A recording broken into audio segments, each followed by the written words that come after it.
그들이 베드로와 요한이 담대하게 말함을 보고 그들을 본래 학문 없는 범인으로 알았다가 이상히 여기며 또 전에 예수와 함께 있던 줄도 알고 또 병나은 사람들이 그들과 함께 서 있는 것을 보고 일어날 말이 없느니라. 명하여 공회에서 나가라 하고 서로 의논하여 이르되 이 사람들을 어떻게 할까? 그들로 말미암아 유명한 표적이 나타난 것이 예루살렘에 사는 모든 사람에게 알려졌으니 우리도 분해할 수 없느니라. 이것이 민간에 더 퍼지지 못하게 그들을 위협하여 이후에는 이 이름으로 아무에게도 말하지 말게 하자 하고 그들을 모아 경고하여 오직 예수의 이름으로 말하지 말고 가르치지 말라 하니 베드로와 요한이 대답하여 이르되 하나님 앞에서 너희의 말 듣는 것이 하나님의 말씀을 듣는 것보다 옳은가 판단하라. 우리는 보고 들은 것을 말하지 아니할 수 없다 하니 관리들이 백성들 때문에 그들을 어떻게 처벌할지 방법을 찾지 못하고 다시 위협하여 놓아주었으니 이는 모든 사람이 그 된 일을 보고 하나님께 영광을 돌리라.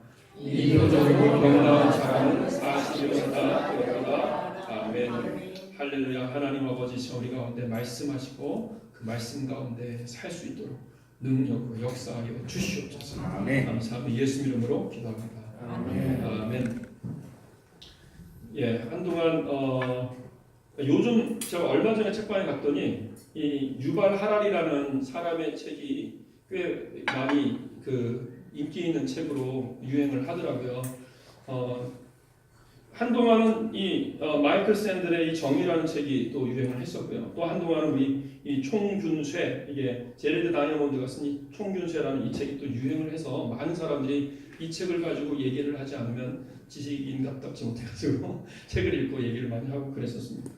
예, 그래서 이 총균쇠라는 책은 다른 것이 아니라 모든 이 땅 가운데서 나라가 부하고 또 혹은 약하고 혹은 선진국이 되고 후진국이 되는 그런 상황은 사람들이 뭐 잘하고 잘못해서가 아니라 완전히 환경에 관한 것이다.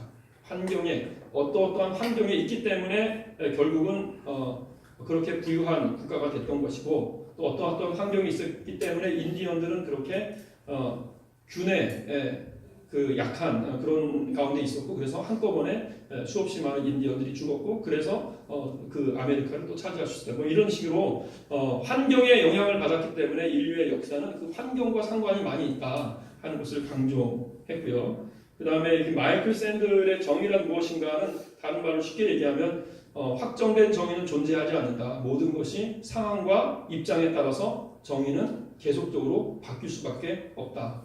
즉 다시 말해서 확정된 정의는 없다. 뭐 이런 얘기고요. 그 다음에 이제 이 사피엔스라는 책이 요즘 또 이렇게 유행을 하는데 이 책들의 그 공통점이 있습니다. 그것은 뭐냐면 하나님이 없어요.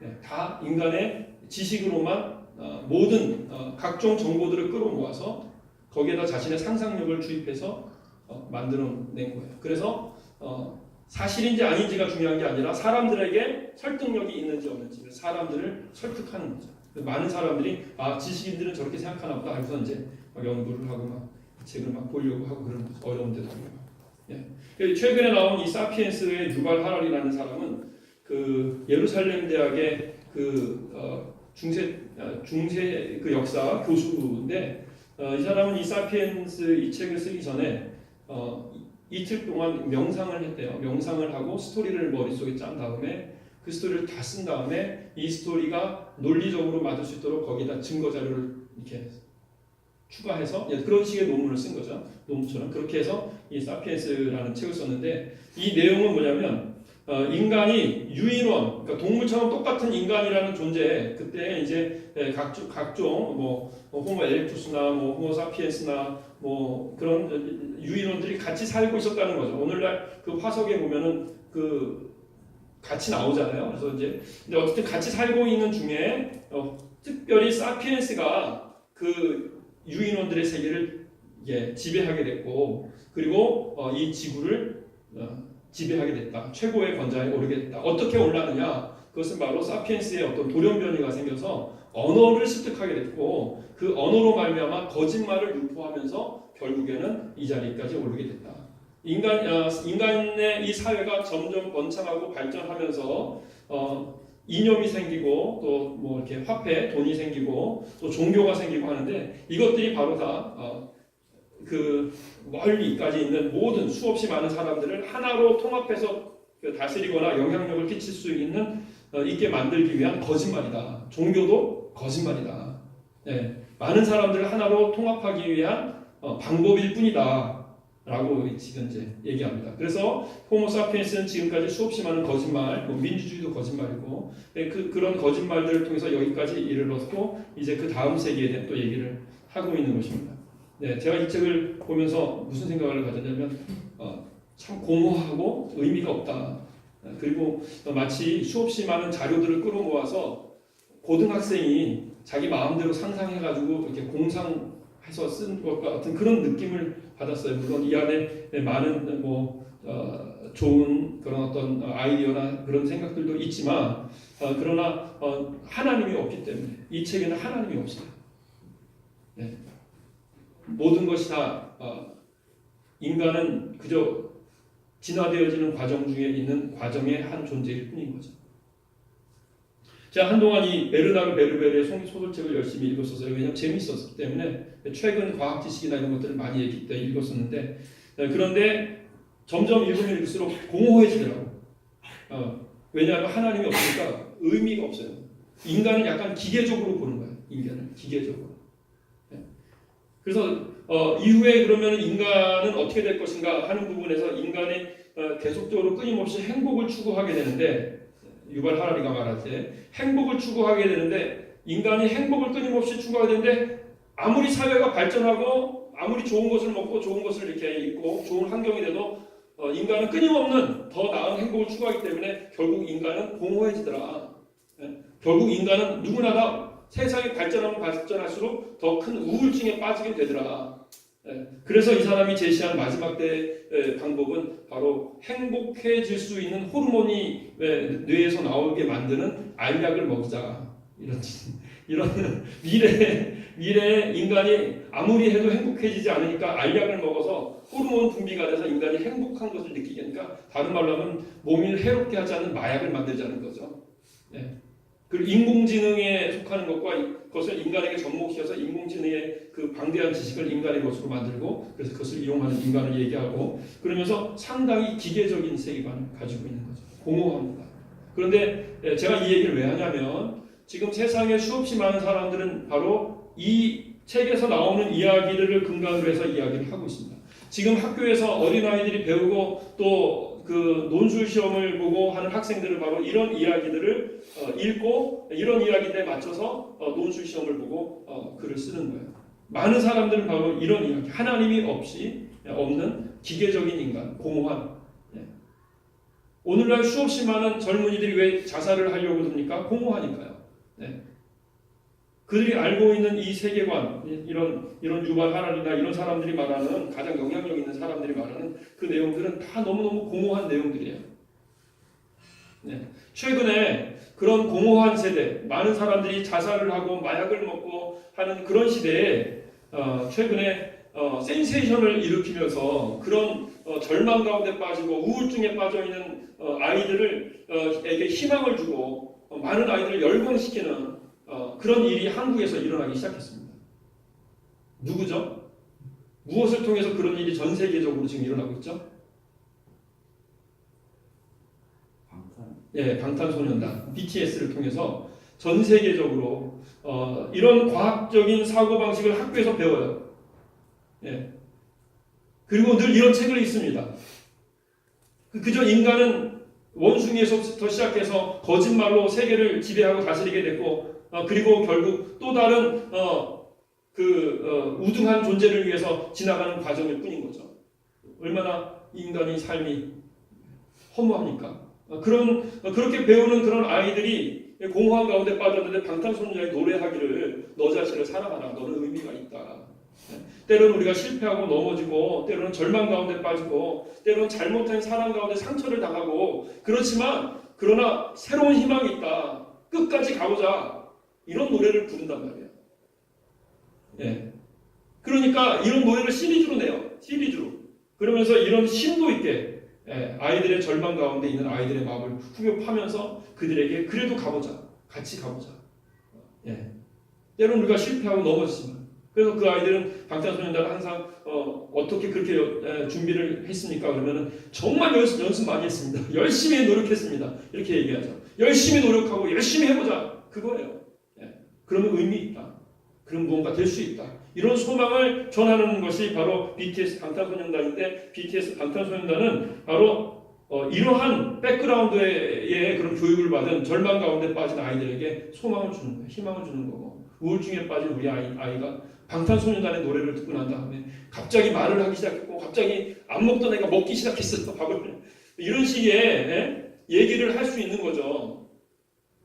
여러분 방탄소년단의 그 희망적인 메시지가 어디서 왔다고 생각하십니까? 이 대한민국의 수없이 많은 목회자들과 선교사들이 끝까지 얘기하고 외치고 했던 그 메시지 아닙니까?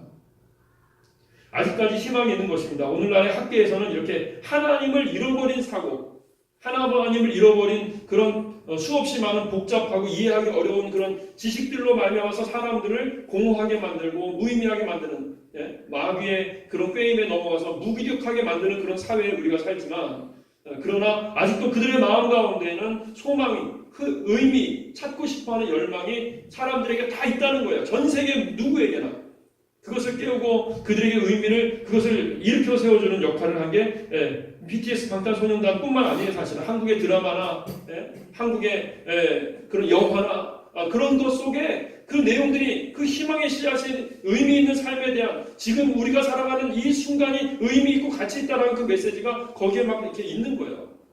그것이 바로 교회의 힘입니다. 사실. 물론 그들이 방탄소년단이 하나님을 믿고 예수를 믿고 그 가사를 쓴 것이 아니라 할지라도 그 영향을 받은 거죠. 오래 가지는 않겠지만 그러나 바로 그런 복음의 메시지가 이 전 세계에 더더욱 필요한 시대에 우리는 살고 있습니다. 문화로서 전달되어지는 것은 한계가 있습니다. 그냥 한 번의 외침일 뿐이에요. 그러나 이제 복음이 전도되어야 되죠. 진정한 믿음으로 살아가는 사람들. 그들이 살아계신 하나님이 계시다는 사실을 분명하게 세상에 각인시키고 나타낼 필요가 있는 거죠. 바로 믿음의 씨앗교회 여러분과 제가 그 역할을 감당하게 될 줄로 믿습니다. 아멘. 이 세대는 그래서 두 가지가 싸우고 있는 전쟁이에요. 허무한 인생과 그리고 소망이 있는 인생이 서로 지금 싸우고 있습니다. 그 두 가지의 영적인 기류가 계속적으로 싸우고 있고요. 많은 사람들을 자살에 빠지게 만들고 우울에 빠지게 만드는 영적인 세력과 그럼에도 불구하고 우리에게 소망이 있고 희망이 있다. 노력하고 앞으로 나아가자고 하는 외치는 소망의 메시지가 싸우고 있는 상황이죠. 하나님을 믿는 사람들이 이제 복음 안에서 이 메시지를 더 분명하게 해야 할 때가 온 것 같습니다. 오늘 말씀에 보면 말씀은 이제 베드로가 안진뱅이 거리를 이제 치유하여서 이제 걷게 합니다. 그랬더니 많은 이들이 이제 모여들게 되고 베드로가 이 치유가 부활하신 예수 그리스도의 이름의 능력으로 됐다고 선포하는 거죠. 그랬더니 바로 그들이 이 복음을 믿게 되는 것입니다.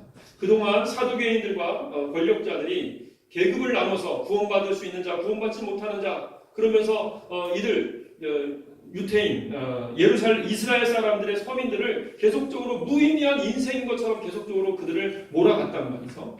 그렇게 해서 무의미한 인생으로 스스로 알아서 스스로 권력 조직에 잘 순응하도록 그렇게 만드는 일들을 실제로 그 제사장들과 권력자들이 했던 것입니다. 그런데 베드로가 처음엔 예수님이 시작했고 베드로가 복음을 증거하고 여러분의 지금의 삶에 의미가 있다.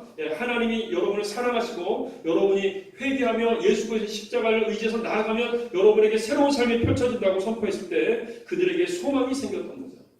그래서 그들이 다 예수를 믿게 되는 것입니다. 그것도 5,000명이다. 거의 예루살렘에 있는 사람 거의 전부 다 이 예수님을 믿게 되는 역사가 일어나서 그랬더니 제사장과 권력자들이 이 두 제자를 붙잡습니다. 그리고 그 다음날 아침에 공회에 세우죠. 그리고 어려운 법률적인 그런 공격을 하려고 교묘한 질문을 던지는데 베드로는 그 어려운 법률적인 질문에 올무에 빠지지 않고 그냥 있는 그대로의 사실, 자신이 경험한 것을 그대로 고백하면서 예수의 이름에 능력이 있다고 선포합니다. 그랬더니 이 권력자들이 당황하는 거예요. 예. 지식으로서 이들을 좀 곤란하게 만들려고 그랬는데 있는 그대로 사실을 그냥 얘기할 뿐이고 그들을 어려운 법률적인 그런 부분에 걸려들지를 않으니까 당황을 하고 어쩔 수 없이 이들을 예수님의 이름을 말하는 것을 금하고 위협하고 경고하고 그리고 놔줄 수밖에 없었던 거죠. 이때 베드로와 요한이 이렇게 대답을 합니다.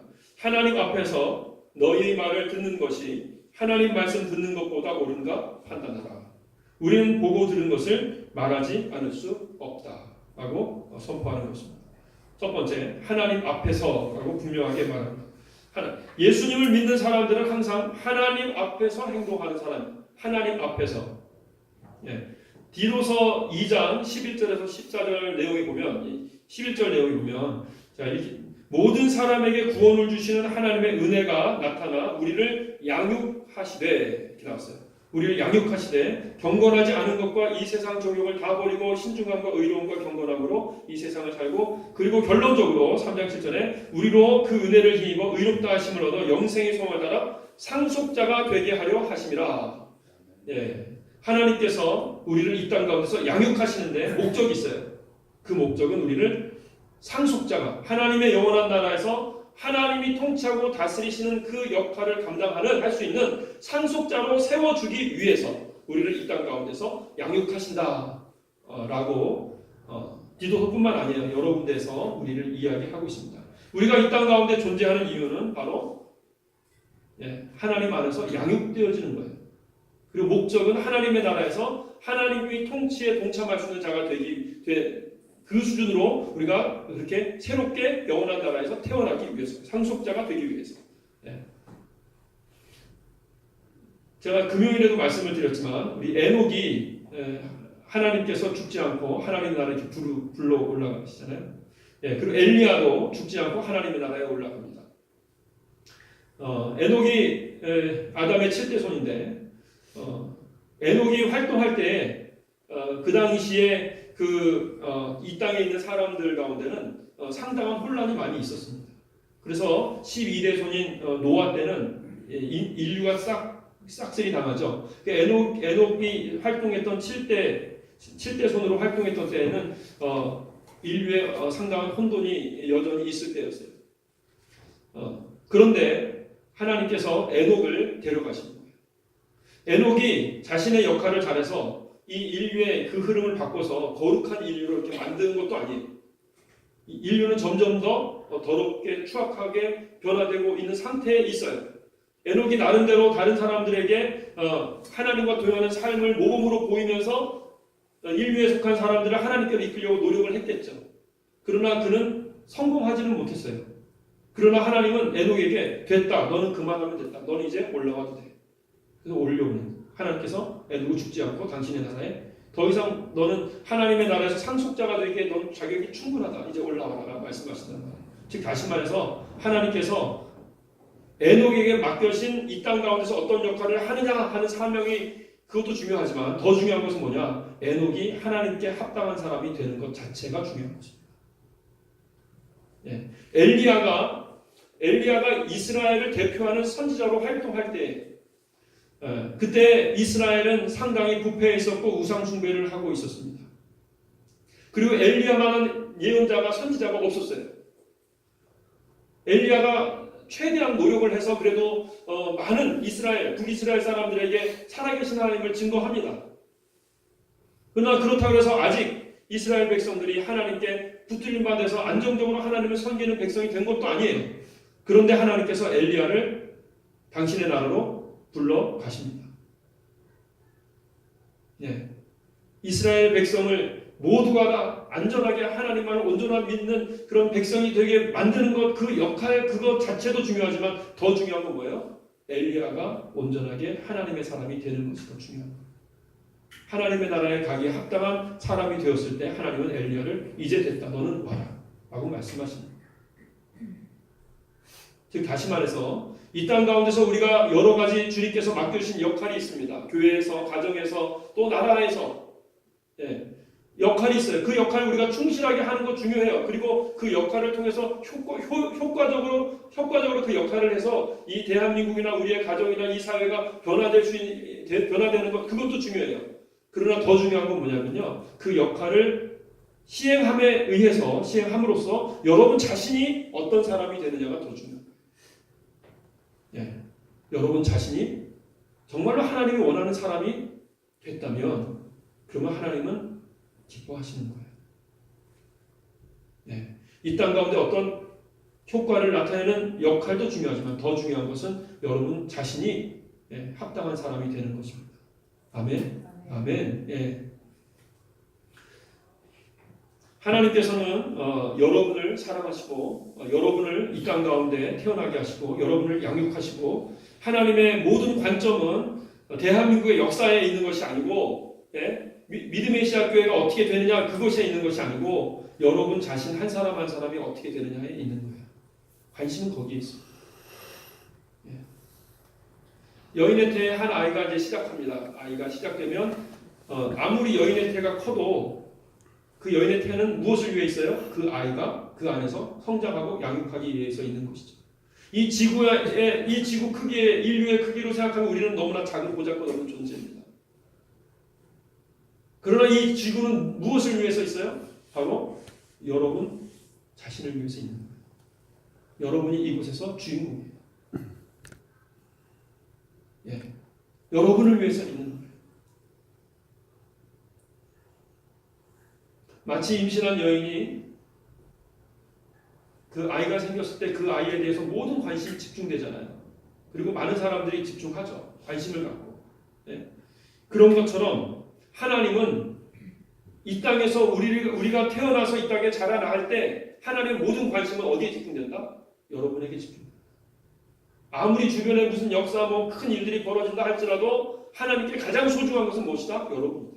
나머지는 다 여러분이 성장하기 위해서 존재하는 그냥 존재하는 거예요. 여러분이 성장하기 위해 존재하는 도구일 뿐이에요. 하나님의 관심은 여러분에게 있는 것입니다.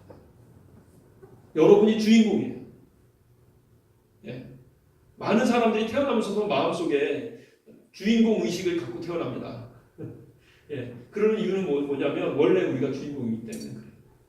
하나님은 여러분에게 모든 관심을 집중하고 계시고 천국과 천사들도 바로 여러분에게 관심을 집중하고 있는 것입니다. 왜냐하면 이 지구는 바로 여러분을 위해서 존재하는 것이기 때문에 그렇습니다. 아멘. 그래서 신명기 32장 10절에 보면 이런 말씀이 있어요. 여호와께서 그를 황무지에서 짐승이 부르짖는 광야에서 만나시고 호위하시며 보호하시며 자기의 눈동자같이 지키셨도다.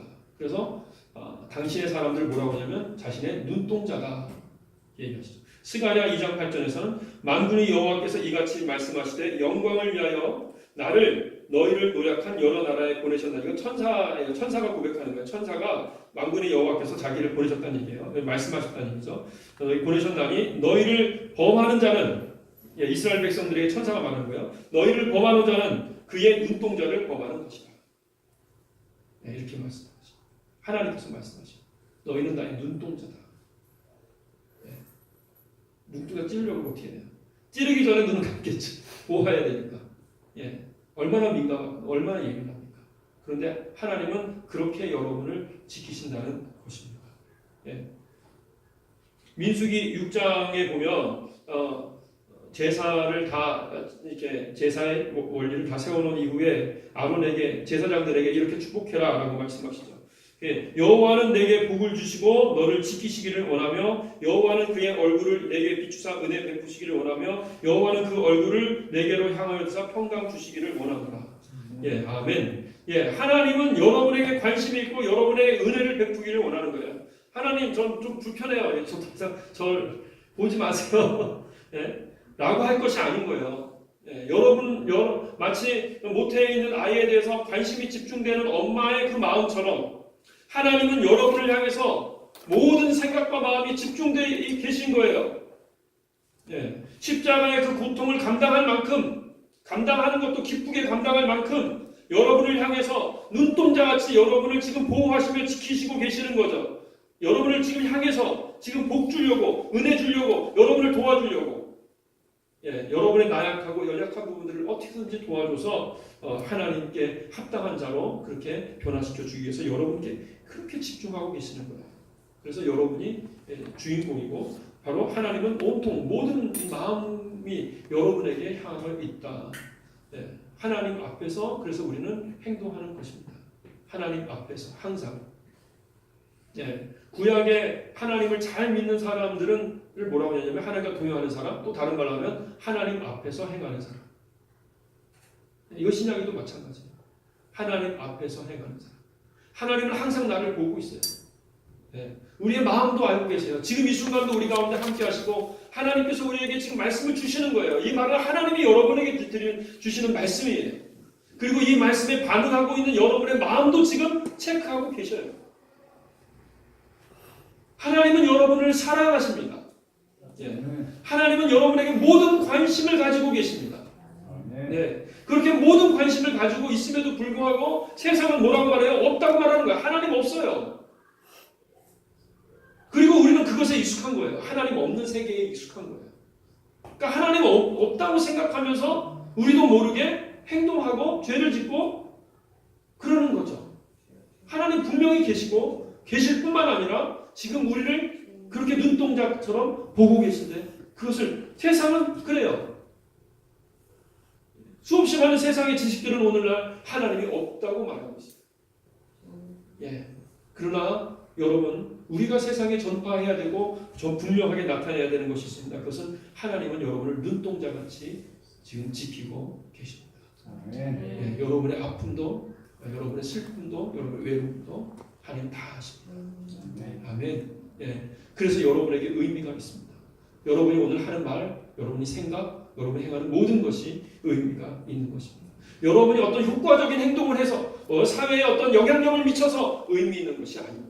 돈을 벌어서 의미 있는 것이 아닙니다. 교회에서 어떤 섬김을 하기 때문에 의미 있는 것이 아니라 여러분이 하나님을 그렇게 여러분을 지켜보시는 하나님께 반응하고 고백하고 하나님을 믿고 그 하나님을 사랑하는 것이 의미가 있다는 것입니다.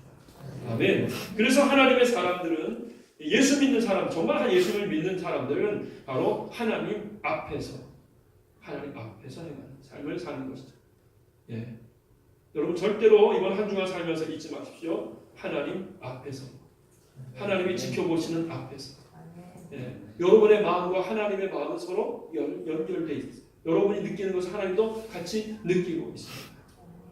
그 모든 과정을 통해서 하나님은 당신의 마음을 전달해 주시기 원하고 당신의 그 지식을 전달해 주시기 원하고 당신의 성품을 전달해 주시기 원하는 거예요.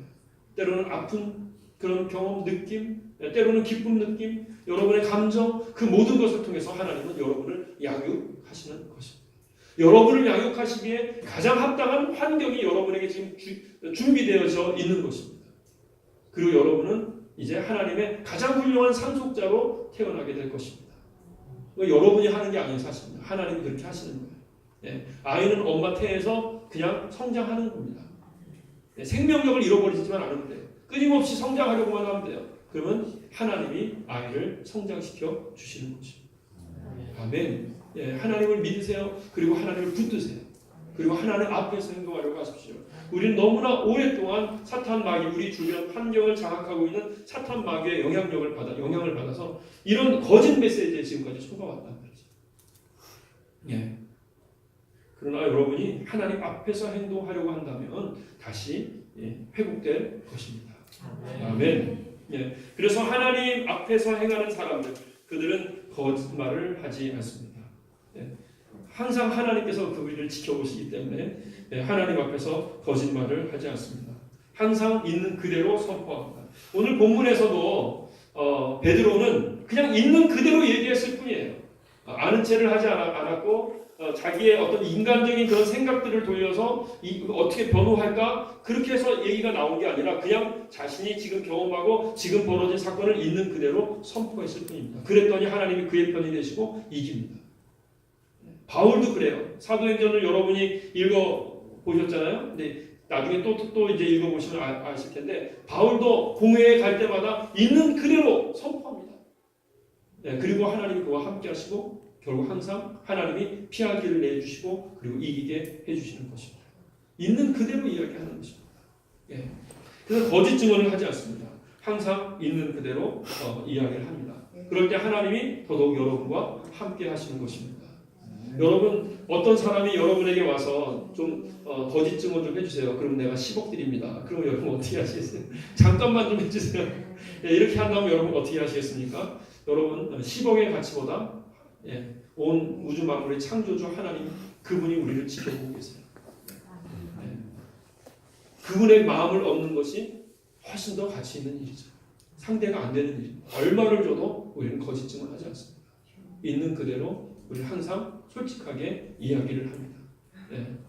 우리가 감당해야 되는, 우리가 잘못했기 때문에 우리가 감당할 것은 우리가 감당하면 되고, 우리가 잘했기 때문에 칭찬을 받아야 할 것은 칭찬을 받으면 되는 거죠.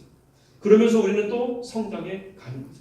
하나님의 나라를 향해서 끊임없이 우리는 그렇게 하나님의 나라를 향해서 성장해 가는 것입니다. 오늘 우리가 숨을 쉬고 또 오늘 살아가는 이유는 아직 더 성장할 만한 요소가 많이 남아 있다는 것입니다. 충분히 너는 이제 다 성장했어. 이제 더 이상 성장할 것 없어. 그러면 하나님 데려가시겠죠. 지금까지도 우리가 이렇게 살아있는 이유는 더 성장할 것이 있는 거예요. 무언가 하나님이 더 가르쳐 주시고 싶고 더 알게 하고 싶고 더 하나님의 사랑을 혹은 누리기를 원하시는 것이죠. 알게 하기를 원하시는 거죠. 그런 내용이 있는 것입니다. 하나님을 더 알고 더 배우고 그러면서 더 온전하게 양육되어지는 여러분과 제가 되길 간절히 바랍니다. 그래서 성경은 항상 얘기해요. 이런 책들은, 이런 세상의 책들은 시간을 아끼라는 얘기를 별로 안 해요. 그러니까 성경은 항상 시간을 아끼라는 얘기예요. 이 순간순간이 우리에게 얼마나 소중한 것인가를 얘기해요. 이런 책들은요, 사랑을 얘기하지 않아요. 의미를 얘기하지 않고 소망을 얘기하지 않아요. 순간의 소중함을 얘기하지 않아요. 관계의 소중함도 얘기하지 않아요. 그러나 하나님은 우리의 이 순간이 얼마나 소중한 것인가. 하나님과 함께 우리가 찬양하며 예배드리고 아름다운 기억을 만들어가는 이 순간이 얼마나 소중한 것인가. 기억하라. 성경은 계속 기억하라. 잊지 마라. 그 사랑의 기억을 잊지 마라. 그리고 오늘날 과학적으로도 증명되잖아요. 중력파로서 이 땅 가운데 벌어지는 모든 것은 영원히 기억된다. 그 기억이 얼마나 의미 있고 가치 있는 것인가. 성경은 늘 우리에게 이야기합니다. 그러나 이 진화론은 우리의 순간은 그냥 공허한 순간일 뿐이에요. 만약에 돈을 벌지 못한다면, 다른 사람에게 자랑할 수 없다면 우리의 순간은 아무것도 아니라고 이야기를 해요. 이런 세상의 거짓된 메시지에 속지 마십시오. 우리의 순간은 영원한 가치를 가지고 있습니다. 천지 만물을 창조하신 그 하나님과의 관계하며 사랑을 나눌 수 있는 그런 가치 있는 소중한 시간인 것입니다. 아멘. 아멘. 그러므로 예수 믿는 사람은 우울증에 빠질 일이 없을 것 같아요. 사실은. 우리의 현실이 우리를 괴롭힙니다. 그래서 사실은 목회자도 선교사도 우울증에 빠지고 힘들어요. 끊임없이 사탄 마귀는 우리 주변에서 우리를 공격하는데 그 공격이 장난이 아닙니다. 사실. 장난이 아니에요. 아무리 멘탈이 강하고 아무리 신앙이 있는 사람도 순간 우리는 그런 우울한 그런 상황 가운데, 절망스러운 상황 가운데 빠집니다. 그러나 그럴 때마다 여러분 기억하십시오. 하나님은 우리를 지금도 보고 계시고 우리의 마음을 아십니다. 우리를 사랑하십니다. 아멘. 그래서 하나님의 사람들은 항상 솔직하게 이야기하고 있는 그대로 이야기하고 그래서 그에게 하나님의 능력이 있는 것입니다. 거짓말을 하지 않기 때문에 그들에게 능력이 있고 하나님은 그들을 돕는 것입니다. 또 오늘 본문에 보면요, 하나님 앞에서 너희의 말을 듣는 것이 하나님 말씀을 듣는 것보다 옳은가 판단하라 이렇게 얘기하면서 우리는 보고 들은 것을 말하지 않을 수 없다라고 얘기하죠. 우리는 보고 들은 것을 말하지 않을 수 없다. 그러나 여러분 오늘날의 그리스도인들이 과연 자신들이 보고 듣고 알고 있는 하나님을 알고 있는 그 믿음대로 실제로 살고 있을까요? 보고 듣고 알고 있는 것을 말하며 살고 있을까요? 아니면 교묘하게 스스로를 합리화시키면서 세상과 짝해서 교묘하게 문제가 생기면 안 되니까요. 그러니까 세상과 이렇게 잘 어울려서 살고 있지는 않을까요, 여러분? 이 세상은요, 하나님께서 처음부터 인류를 창조하셨을 때부터 정복하라 이렇게 말씀하셨잖아요. 예수님도 땅 끝까지 이르러 내 복음을 전하라. 이것도 정복하라는 거죠. 예수의 영으로, 하나님의 영으로 세상을 정복하라 그렇게 얘기했죠. 이스라엘 백성들이 가나안에서 40년 동안 훈련을 받고 광야에서 40년 동안 훈련을 받고 가나안에 들어갑니다. 이스라엘 백성들의 무기는 그냥 광야에서 생활하는 생활 필수품 같은 그런 나무 작대기 같은 무기고, 그리고 가나안에는 큰 성벽을 쌓고 군대가 있어요. 철병거를 가졌어요. 군사 훈련을 합니다. 그런데 하나님께서 그 가나안을 들어가서 정복하라고 하는 거예요. 예, 인간적으로 가능하겠습니까, 여러분? 예. 어쩌면은 40년 전에 이스라엘 백성들이 저들 앞에 우리는 메뚜기 같은 존재입니다. 우리를 죽이려고 보내십니까? 이렇게 말하는 것이 정상 아니겠습니까? 그럼에도 불구하고 40년 동안 훈련을 받은 이스라엘 백성들은 저들 앞에 용감하게 나가 싸워서 이깁니다. 기적이 일어납니다. 하나님의 뜻대로 행동했더니 가나안의 그 유명한 그 성벽들, 여리고의 그 유명한 그 성벽들이 그 당시에는 최신형으로 만들어진 어떠한 적군도 다 무찌를 수 있을 것처럼 보였던 그 성벽이 무너져 버리지 않습니까? 그 철병거가 무기력해지지 않습니까? 그 농기구와 같이 그 나무 작대기 앞에서 그들이 완전히 이제 무너지는 그 모습이 나타나는 것입니다. 우리가 정복하고 나아가야 되는 우리의 현실은 녹록하지 않습니다. 그들은 여리고 성벽과 같은 성벽을 쌓고 있고요. 군사 훈련을 하고 철병거를 가지고 있어요. 우리는 예수 그리스도의 뜻대로 살겠노라고 헌신을 해서 마치 이스라엘 백성들이 40년 동안 광야 생활을 한 것처럼 우리는 그런 생활을 했을 뿐이에요. 하나님의 뜻대로. 예. 근데 우리로 하여금 저들을 무찌르라는 거예요. 하나님께서. 그럼 여러분 어떻게 하시겠습니까? 하나님 매장지가 없어서 지금 가나안에서 죽으라는 겁니까? 못 들어갑니다. 이러진 않겠어요? 예. 어떤 지도자들 밑에 있는 이스라엘 백성들은 실제로 많은 땅을 차지합니다. 그러나 어떤 지도자 밑에 있는 이스라엘 백성들은 형편없이 땅을 차지하지 못합니다. 그래서 계속 그 철병거 밑에서 짓눌려서 생활할 수밖에 없었습니다. 오랫동안. 그래서 여호수아서 17장 18절에 보면 여호수아가 이야기합니다. 그 산지도 내 것이 되리니 비록 삼림이라도 내가 개척하라. 그 끝까지 내 것이 되리라. 하나님 말씀이죠. 가나안 족속이 비록 철병거를 가졌고 강할지라도 내가 능히 그를 쫓아내리라 하였더라. 가나안 백성이 철병거를 가지고 있다 할지라도 너가 쫓아낼 것이다. 말했는데도 안 나가는 거예요. 안 올라가는 거죠. 여호수아가 18장 3절에 또 이야기합니다. 여호수아가 이스라엘 자손에게 이르되 너희가 너희 조상의 하나님 여호와께서 너희에게 주신 땅을 점령하러 가기를 어느 때까지 지체하겠느냐. 이렇게 하며 지체하고 올라가지 못하고 있는 그들의 모습입니다. 오늘날 많은 그리스도인들이 세상에 눌려서 세상과 타협하고 어쩔 수 없는 거죠. 무서우니까. 그나마 지금까지 하나님의 은혜로 쌓아왔던 것이 다 무너질 수도 있으니까.